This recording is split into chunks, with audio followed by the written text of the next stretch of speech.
Hello everyone.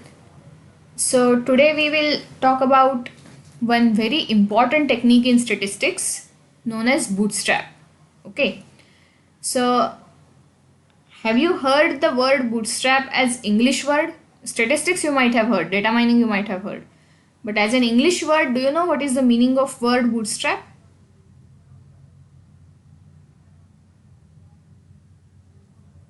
Yes, anyone? I hope I am audible.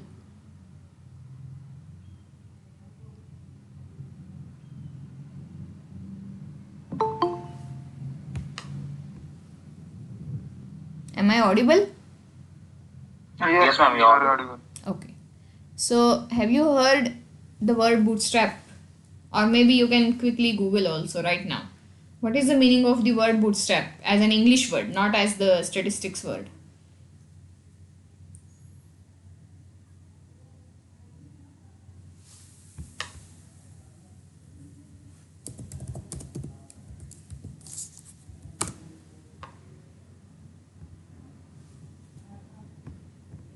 Ma'am, it's a strap to a shoe that keeps the feet and the shoe fixed. Okay. And are there any idioms associated with it?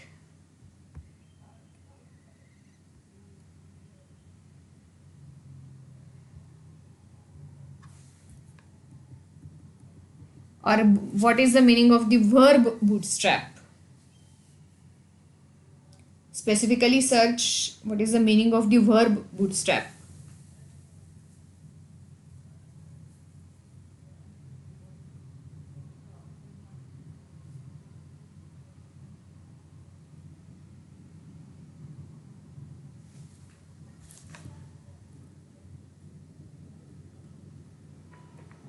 Ma'am, it's to promote or to develop something with initiative. With initiative, can you be slightly more specific? What do you mean by with initiative? With it requires efforts with no assistance, like it could Exactly. develop it on its own. No external help. Okay. The verb bootstrap means bootstrapping. Bootstrapping means that improving something or improving the situation with no external help. With whatever resources you have, using those resources to improve your situation. Okay, that is known as bootstrapping. And in statistics, it has almost the similar meaning. So, in bootstrap is what is known as a resampling technique. Can you see my screen? Yes, ma'am. Yes, ma'am. Okay. So bootstrapping is a resampling technique. So resampling means what? So normally whenever we talk about statistics, we have some population, okay, and we have some sample which is coming from that population. Now generally we have only one sample. In most of the real studies we will have only one sample. So bootstrapping is a resampling technique. Resampling means what? Because whatever information we have about population is in the form of this sample. We don't know anything outside this sample, right? So using this information again, resampling means somehow taking a sample from this sample itself. So resampling, we will try to improve our understanding of the population. That is what we'll be doing in bootstrapping. Okay. Of course, the things will be more clear when I give you the specific process of bootstrap. But the concept is this. In real life, we like to know about population. For that, we take a sample. That's what we have always been doing in classical statistics. In bootstrapping, we are going to do resampling. That is, we can't take a new sample from this population because we don't have enough resources. Generally, we have only one sample. So on the basis of that sample, we'll do some sort of resampling. So we will take some sort of samples from this sample, and then using that, we will improve our understanding of the population. Okay, that is known as bootstrapping. Okay, now of course the next question comes, how to sample, how to resample. So that we will answer when we discuss the technique in detail. But why is it needed? Why resampling is needed? I remember once one student asked me that we have always learnt this unbiasedness, concept of unbiasedness. You must have learnt it in BSc itself, right? So when I say sample mean is unbiased for population mean, what do you mean by that? When I say sample mean x bar is unbiased or is an unbiased estimate for population mean, what is the meaning of this statement?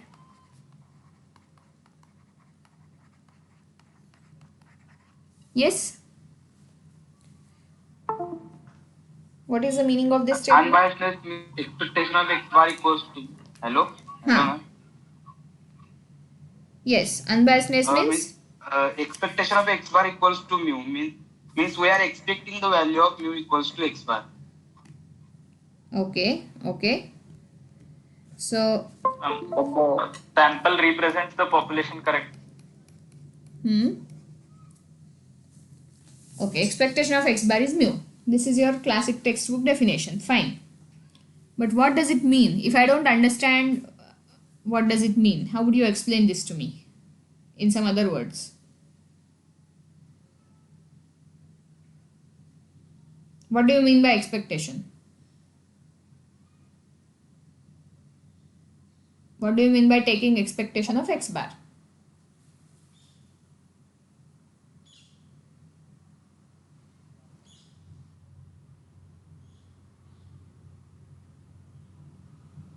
So if we have n number of samples and if we go for the means of these samples, it would come out to be the expectation. Okay, let me try to write down whatever you are saying. I have one sample x1, x2, xn. Okay, now you are saying I have multiple such samples, correct? Yes, ma'am. So first sample is suppose x1, x2, xn. Second sample is say y1, y2, yn from the same population. So on, I have say k samples. Kth sample is let's say w1, w2, wn. Okay, so far? Now you are saying Yes, take mean of each of these samples. So mean is x bar, y bar, w bar, in between things. And now you are saying if I take mean of these, it would be mu. The expectation of bar. Would it be exactly equal to mu or would it be close to mu? It would be approximately mu. Not Okay. exactly. Okay. So when would it be exactly equal to mu? By the way, may I know who is speaking? Prathamesh. Prathamesh. Okay. Yeah. So when would it be exactly equal to mu? Others can also chip in. There's a question mark here. Okay. Otherwise later you are going to tell me you wrote that this is equal to mu. I'm asking you, when would it be exactly equal to mu?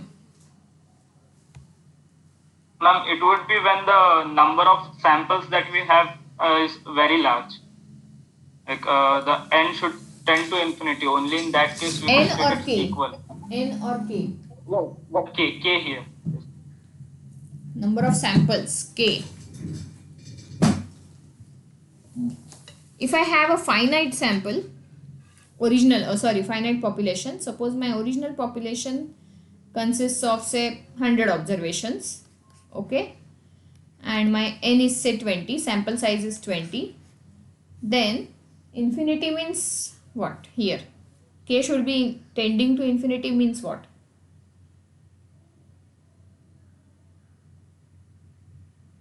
K should be around 5 to 6 samples. We should have around 5 to 6 samples. Only then we could say it's equal. But below that we could go for approximation. In 5-6 samples, would it be exactly equal? Maybe it needs to be 100 C20. Okay, why 100 C20? Because we need a sample, all combinations of samples. Correct. See, when you say expectation of x bar is mu, in general, what is your definition of expectation? Theoretical definition of expectation? You have some random variable, you write down its probability mass function, and then the value multiplied by the corresponding PMF when you take sum over all of them. We are assuming discrete setup, of course. We are not going to continuous setup as of now. Then we get the expectation. So here, if you consider all possible samples. This is important. Okay. If you consider all possible samples, compute x bar for all possible samples of size n, because sample size we have fixed in advance. So if you consider all possible samples of size n and you compute mean of each of those samples, then when you take mean over all of them, it would be exactly equal to mu. Is it okay? Till then you cannot guarantee. Even if you miss one of the samples, so total number of possible samples, distinct samples is 100, choose 20. But even if you miss one of the samples, still your sample mean, your mean of the sample means may not be exactly equal to mu. It would be very close, of course, but it need not be exactly equal to mu. Are you getting what I am trying to say here, everyone?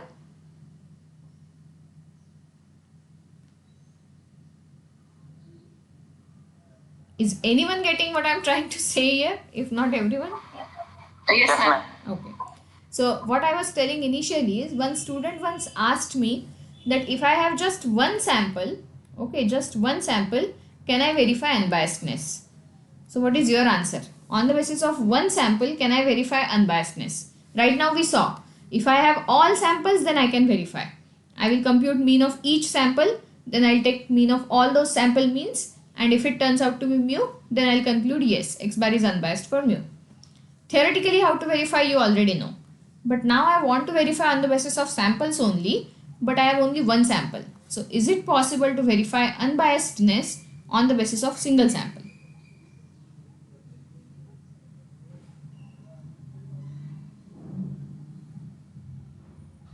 Of course, depending, my question is based on whatever knowledge you have so far. On that basis, can you verify unbiasedness on the basis of just one sample?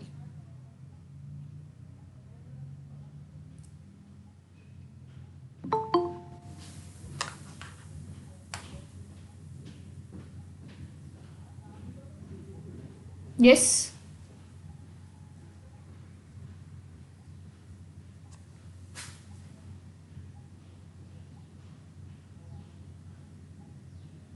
Yes or no?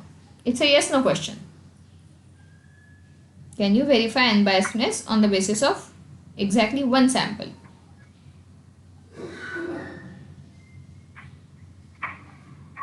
Maybe no.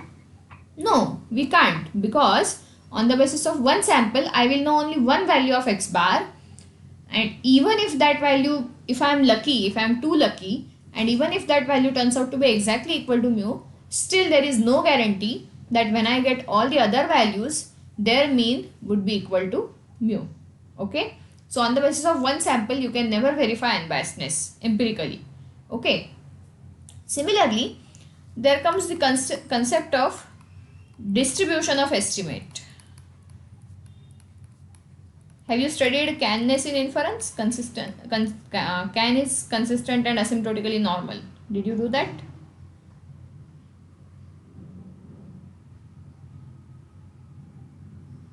Have you studied the concept of can estimator in last semester course, inference?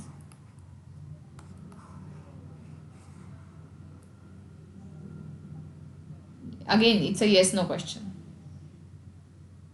No, ma'am. No. Okay. Have you studied consistency in probability theory last semester? Again.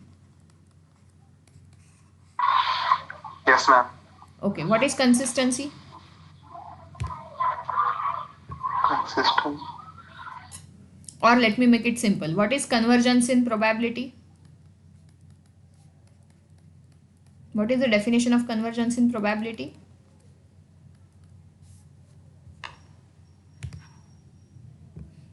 I want two definitions, convergence in probability and convergence in distribution. You have studied different modes of convergence, right?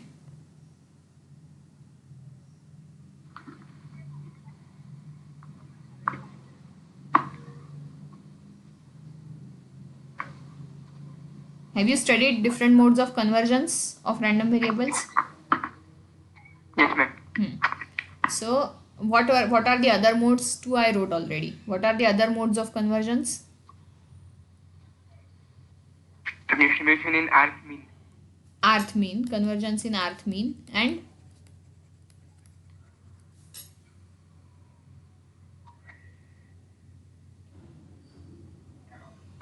Absolute convergence. absolute convergence is I mean, almost sure convergence. almost sure. Yeah, absolute is not a correct word. Almost sure convergence. Did Pushkar was the only person who studied probability theory? What about others?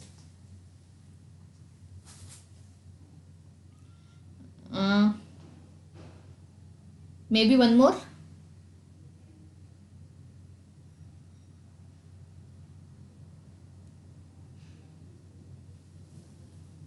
Have you heard of point-wise convergence?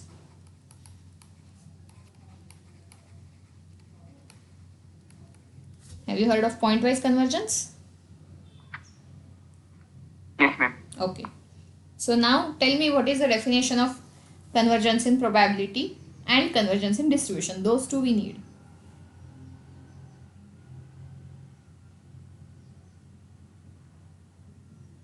Now someone else, not Pushkar. Come on, you guys are facing interviews. You are already at a disadvantage because you have not studied third semester concepts. So at least first and second semester concepts you should know well.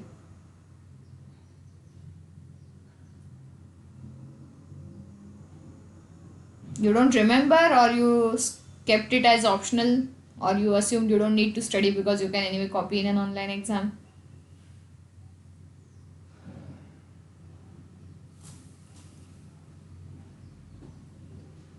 And interestingly, you didn't have gap, so forgetting is difficult if you have no gap. If you had a 2-month vacation in between, then I can understand if you forgot. But you didn't have any vacation. You had your exam like a month back for these topics, right? Ma'am, for convergence in probability, Hmm? like it should mean that the probability or the distribution for xn would be same as x, given that the n is very high. All Where convergences, xn is wait, Prathamesh. All convergences somehow mean xn would be in some sense same as x. Yes, ma'am. Now I don't want layman's. I want exact definition of convergence in probability. Convergence means somehow xn would be similar to x in some sense. So in convergence in probability, exactly in what sense we say? Ma'am, so in a given range, like probability a lesser than xn lesser than b should be equal to probability a lesser than x lesser than b, given that n tends to infinity. So in that case, we could say probability is convergent. Is it? What about others? So he is saying probability a less than x. Sorry. He is saying that if these two things are more or less equal, then this is called as convergence in probability. Is it how you were taught? What about others? Sequence of random variables converges in probability to a random variable x if probability of mod of xn minus x greater equal epsilon equals to 0. Equal to 0 or goes to 0? It goes to 0. Goes to 0 as n goes to infinity. It was who was saying, who told this? Mustaqim. Okay. See, Prathamesh, you are confusing. This would be more of an implication of distribution convergence. Again, not exact equal, but this would be more related to convergence in distribution, not probability. Probability convergence is something like this. Okay. Okay. Probability of mod of xn minus x being greater than epsilon, if you fix some epsilon in the beginning, that would go to 0 as n goes to infinity. So what does it mean? Let me draw a picture. So what I know is xn bar converges to mu in probability. So sample mean, as the sample size increases, converges to mu. So what does it mean? Let me try to draw a picture. So I have some sample. Initially I take sample of size 1. Then I add one more point to it. I keep x1 same, okay? Then I have x1, x2, I add one more point. And in every case I compute mean. This is x1 bar. Mean of these two guys is x2 bar. Mean of these three is x3 bar. And so on. I go till say x1000. So this is x1000 bar. Is it clear what I am doing here? Okay. Yes, ma'am. Now, all these things, suppose I have drawn all these observations from some normal with say mean mu naught and variance sigma square naught. Okay. Now, on x-axis I have 1, 2, 3, 1000. If I go further, I can go till 5000. Nobody is stopping me. I can, with computers now, I can draw as many samples as I want, right? Okay. What I am going to plot here is x bar values, and I will draw a line for mu naught. Suppose mu naught is known to me because that's how I drew this sample. Suppose mu naught is somewhere here. Let me draw a horizontal line at mu naught. Okay. Then I plot x bars. So I have x1 bar which is based on just one observation. I have x2 bar which is based on two observations. x3 bar which is based on three observations, and so on. I plot those. So x1 bar is suppose here, x2 bar was here, then x3 bar is here, and so on.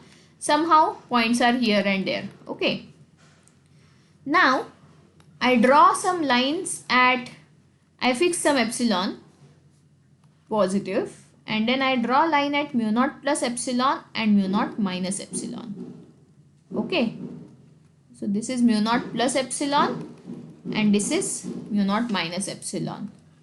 So when I plot my x bars, initially my many x bars might go beyond these lines, means they might go significantly away from mu naught. But as my sample size increases, probability of these x bars going away from mu naught, too much away from mu naught, means going outside this bound, goes on decreasing. Okay.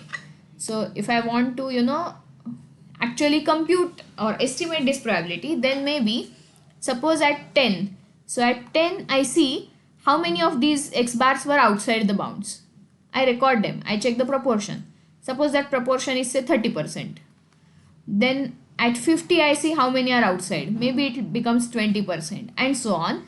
When I go to say 4000, very few, maybe 1% or 2% are just outside the bounds. All other x bars are very close to mu naught, that is within the bounds. Okay, that is what convergence in probability says. Is it clear? Yes, ma'am. And that's why we say that my sample mean is consistent. Whenever we say that okay, sample mean is a consistent estimator for population mean, it's a good thing. Why good thing? Because as I increase my sample size, I could be more and more sure that it is very close to the actual mu. Okay. That's why consistency of an estimator is a desirable property, is a good property. Okay. And now what is convergence in I hope, you knew convergence in probability, but at the risk of repeating myself, I thought, okay, let us revise it once again because many of you seem to have forgotten. What is convergence in distribution? Definition.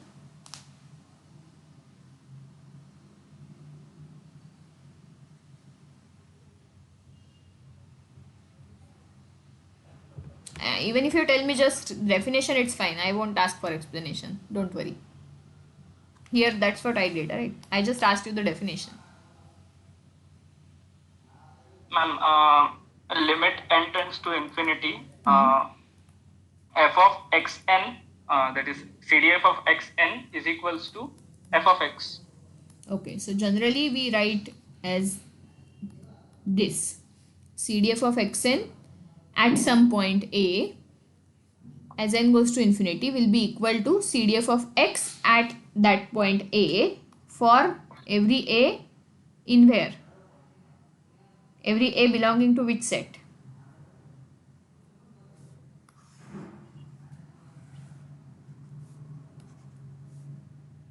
Every a belonging to which set? Others can help him out. R, it's continuous. What is continuous? Sorry? A belonging to R. A belonging to Or the entire domain. R. Okay. What about others? Do they agree?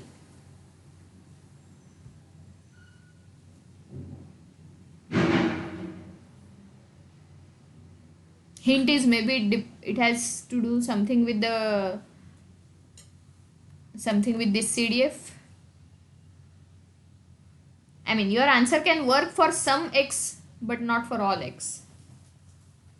A belongs to R can work for some X but not for all X.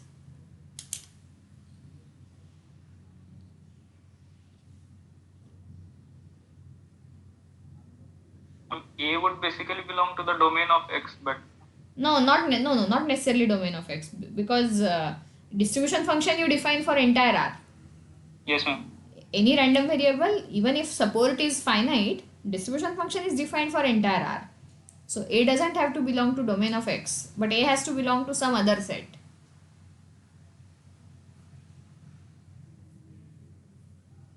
I should have probably given, I mean, I thought because it hasn't even been 1 month, you guys would be knowing these things well.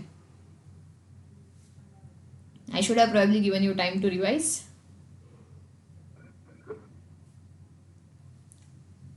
Yes, this is crucial. I don't know how many of you are serious about appearing for exams like NET, SET, GET. But if you don't know these things, it's difficult to crack such exams. I am asking basic definition. I am not asking any tricky question.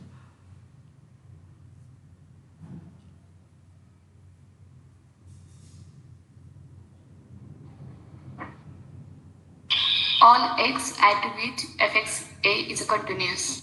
Correct. Who was this? Ma'am Shivani. Shivani Rajmani. Okay, there are multiple Shivanis, so you should specify. Okay, good. So all X belonging to CFX. So CF is set of continuity points of F. Set of continuity points of Fx. So if Fx is CDF of a continuous random variable, then this is same as R. Okay. If X is a CDF of if F is a CDF of a continuous random variable X, then this set would be same as R because everywhere it would be continuous. But if X is discrete, then this set would be subset of R. Okay, because you'll have to remove the discontinuity points. So basically you'll have to remove the support of X in discrete case. Okay, so this is your definition of convergence in distribution. Now what does this mean? Diagrammatically, if I want to draw, can I draw it? So right now I drew a picture of convergence in probability here, right? So this is my picture for convergence in probability. But can you draw a similar picture for convergence in distribution? Similar means not obviously not this graph, but some graph.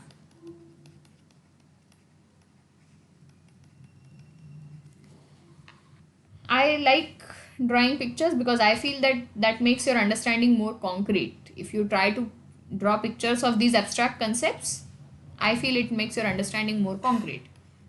So even real analysis, I used to draw a lot of pictures in class. So how would the picture of convergence in distribution look like?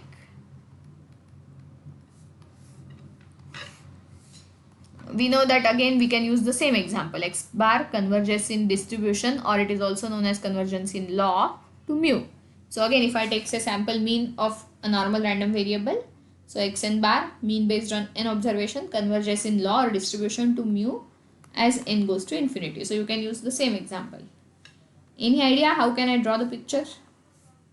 We could plot the CDFs of each and every X bar on the same graph. Okay. Like X1 bar would have some CDF, X2 bar would have some CDF, and up till Xn bar, and the actual population CDF. So what we would observe is Xn bar, when n is very high or n tends to infinity, it should match with the CDF of population. Here in this particular example, what will be the CDF of population? Here it would be whatever be the distribution. Over here we are just picking out the sample mean population. Considering it as a normal, so it would be mu comma sigma square, where sigma square is known. or if it's unknown, then we could go with the sample No, again. no. Assume it is known, but still, would you like to revise your answer here? Half part is correct. Yes, ma'am. In this case, we couldn't plot the CDF. Wait. Half of your answer is perfectly all right. No worries. So let me draw that part.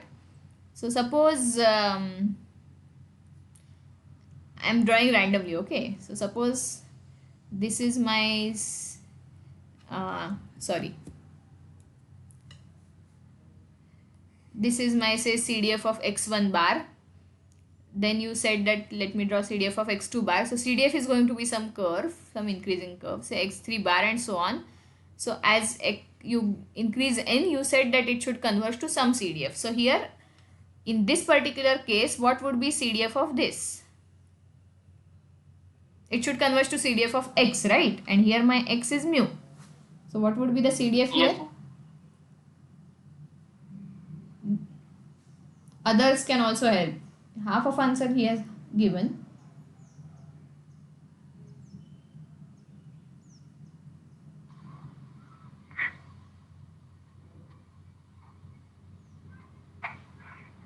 Ma'am, here, why do we need a CDF of mu? We would just plot the CDF of population, right, with mu and sigma square as parameters. See, the definition doesn't say it should converge to CDF of population. Definition says it should converge to CDF of x.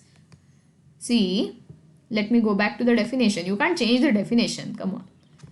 Definition says when you say xn converges to x in distribution, CDF of xn converges to CDF of x.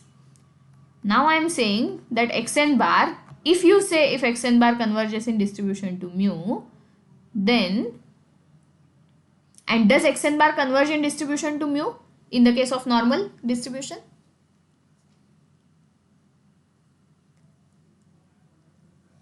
In case of normal distribution, consistency everyone agrees. Xn bar converges to mu in probability everyone agrees, right? I hope no one has doubts about that. So does xn bar converge to mu also in distribution?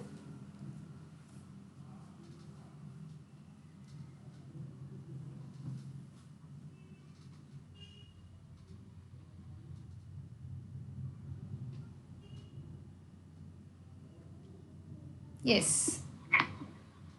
Properties of convergences is the hint.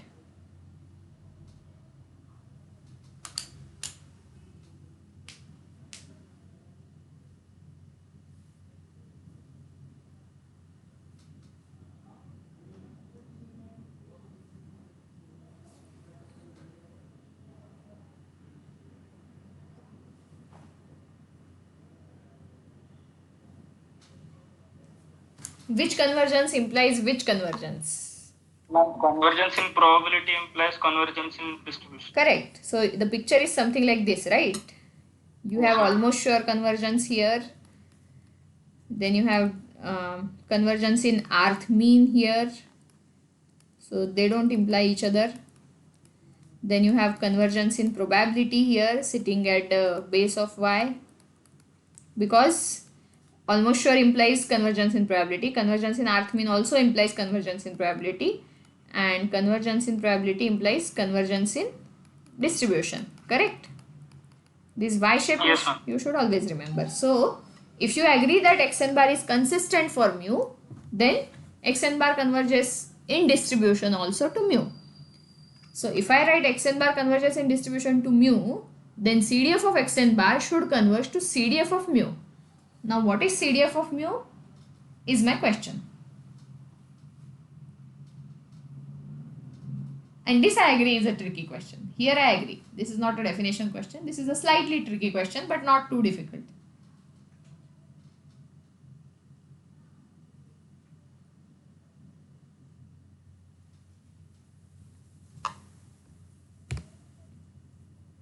Yes.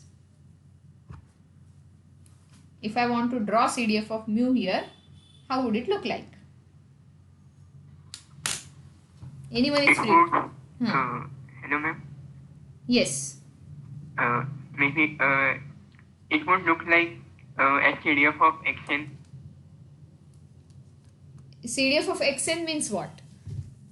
every xn may have a different distribution. In fact, it has a different distribution because your xn bar is a sample mean. So you know if your x1, x2 they are coming from normal mu sigma square, then xn bar is normal mu sigma square by n. Correct? So every xn bar has a different distribution. So CDF of mu would be looking like what?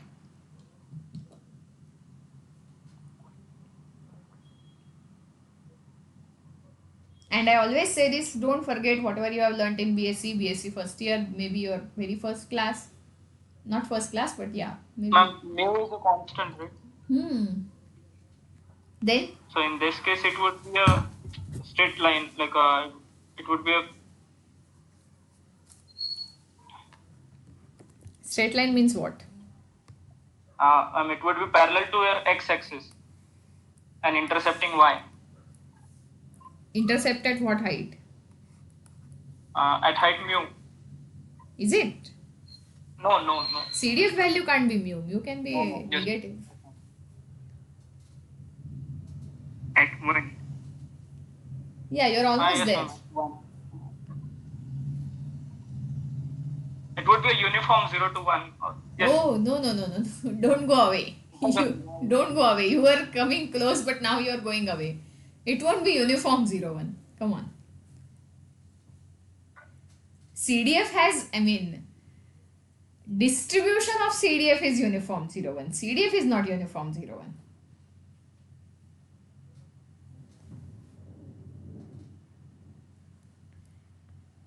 If I use the perfect word, maybe you can say that, but I don't want to use because this is what you know from BSc first year.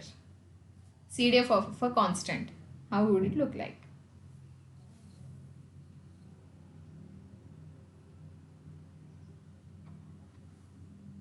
It will be a step function. Correct. Step function. Step where and of what height? Step at mu of height 1. Correct. So if suppose mu is here, then up to this point my CDF is say 0. Up to this point my CDF value will be 0. Here I will have an entire jump because the entire probability is here. So at mu I will have a jump of size 1 and from here I will again be parallel. It will again be parallel. This is your CDF of what type of random variable?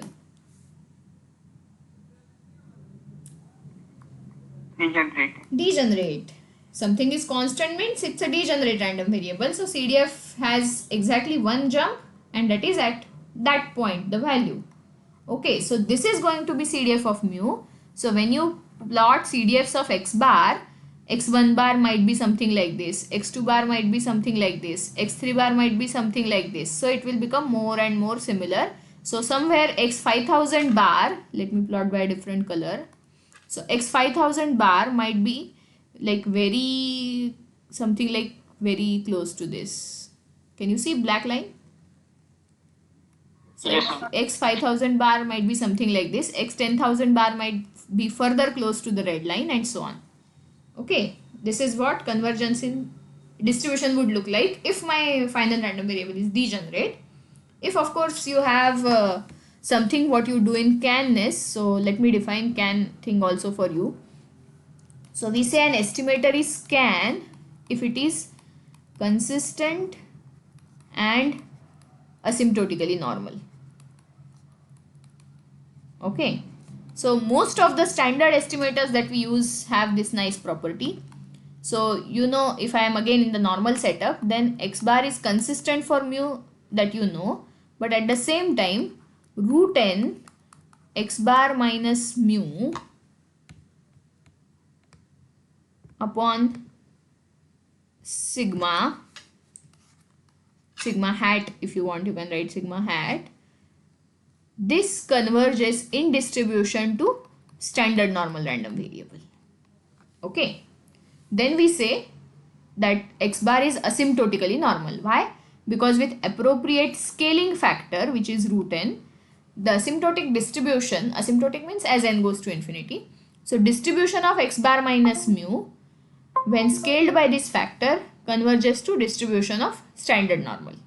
Okay, it doesn't have to be standard normal. If you shift sigma to this side, it won't be standard normal. So if you can also say this, root n x bar minus mu converges in distribution to normal 0 sigma square. That is fine. Okay. So what does it mean? See, x bar is consistent for mu, which means that difference between x bar and mu goes to 0 as n goes to infinity. Something like this, not exactly like this because you have random variables involved, but in rough terms, something like this. That's what we said in probability convergence, right? That chances of x bar being away from mu go on decreasing. Okay. So this quantity is going to 0. This quantity is going to infinity, but their rates are kind of like matching each other, so their product goes to some proper random variable. Product doesn't go to infinity or it doesn't go to 0 also. It goes to some properly behaved random variable, and if that random variable is normal, then we say that this estimator is CAN, that is consistent and asymptotically normal. And why do we like CAN estimators? Because then this CANness gives me confidence interval. If I know that this distribution is normal, then I can use my favorite cutoff of 1.96. Correct? Otherwise, I cannot use this cutoff. This you have been doing since BSc, right?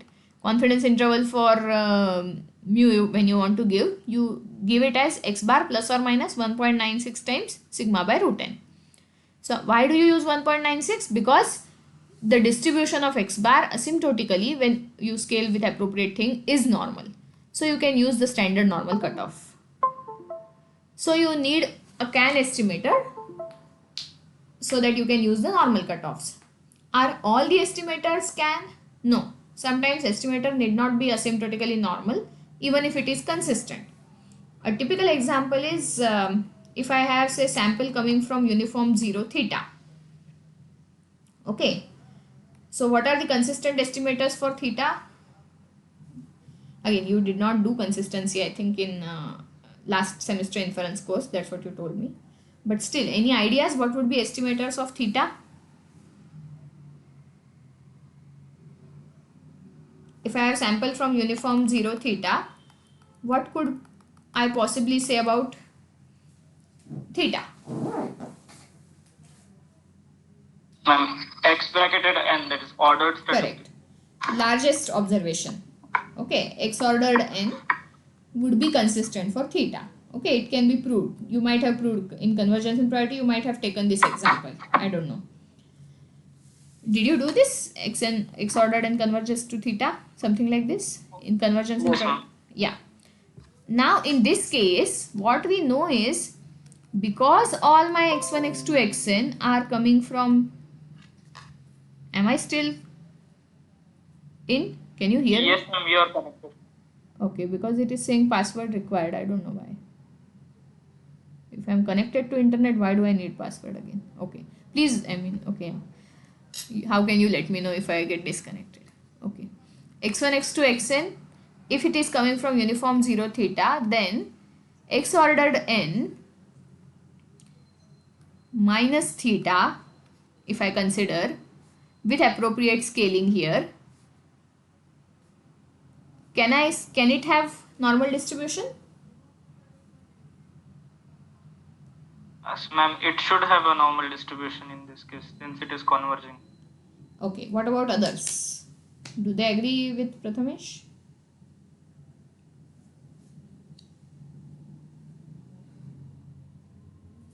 And with appropriate scaling, can I bring back it to normal 0, 1? You can have some variance term here, some n related term here. Can I bring it to normal 0, 1?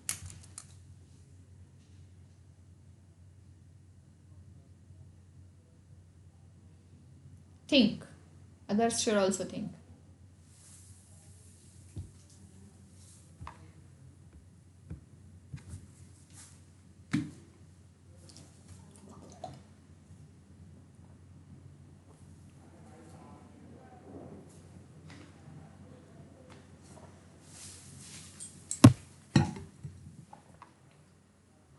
Okay, hint is what is sign of x ordered n minus theta? Can it take positive as well as negative values?